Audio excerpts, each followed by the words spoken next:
അപ്പോൾ നമുക്ക് കുറച്ച് ഇംഗ്ലീഷ് പഠിക്കാം. ഒന്ന്, കോംപ്ലിമെൻറ്റ്. ഇതിൻ്റെ അർത്ഥം കൺഗ്രാജുലേറ്റ് ചെയ്യുക, മറ്റൊരാളുടെ പ്രവർത്തനത്തെ പുകഴ്ത്തുക, അഭിനന്ദിക്കുക എന്നൊക്കെയാണ്. A polite expression of praise or admiration. He complimented John on his new job. പുതിയ ജോബ് കിട്ടിയതിൽ അഭിനന്ദിച്ചു. വിപ്രനാശം.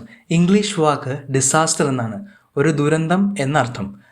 അല്പം കൂടി ശരിയായ വാക്കുകൾ ഇംഗ്ലീഷിലുണ്ടെങ്കിൽ ദയവായി കമൻറ്റ് ചെയ്യുക.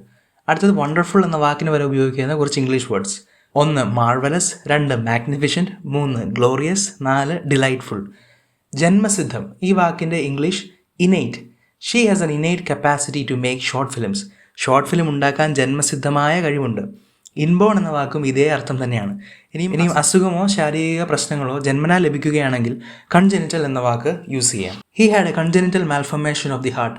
ഹൃദയത്തിൻ്റെ ഒരു ഡിഫോമിറ്റി ജന്മന ഉണ്ടായിരുന്നു. ശിഥിലമാക്കുക. ഈ വാക്കിൻ്റെ ഇംഗ്ലീഷ് ഡിസിൻറ്റിഗ്രേഷൻ എന്നാണ്.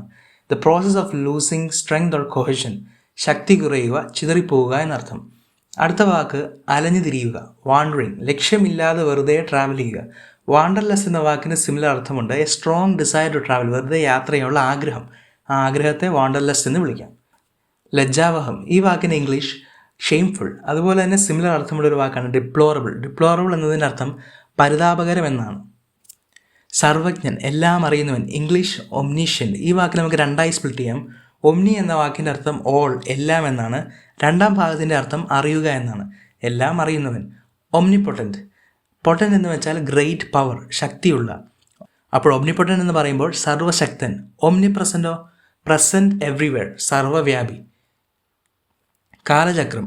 ദ സൈക്കിൾ ഓഫ് ടൈം എന്ന ഫ്രേസ് നമുക്കിവിടെ യൂസ് ചെയ്യാം. അവസാനത്തെ വാക്ക് പ്രഭവകേന്ദ്രം. ഇതിൻ്റെ ഇംഗ്ലീഷ് വാക്ക് epicentre or point of origin. Epicentre പ്രധാനമായി ഉപയോഗിക്കുന്നത് ഭൂമികുലുക്കവുമായി ബന്ധപ്പെട്ടാണ്. ഭൂമിയുടെ ടെക്ടോണിക് പ്ലേറ്റ്സ് തെന്നി മാറുമ്പോഴാണ് ഭൂമികുലുക്കം ഉണ്ടാവുക. ഇതെവിടെയാണോ സംഭവിക്കുന്നത് അതിൻ്റെ നേരെ മുകളിലുള്ള ഭൂമിയുടെ പ്രതലത്തെ, സർഫസിനെയാണ് എപ്പിസെൻറ്റർ എന്ന് വിളിക്കുന്നത്. വീഡിയോ ഇഷ്ടമായാൽ ലൈക്ക് ചെയ്യുക and please subscribe to this channel. Thanks for watching.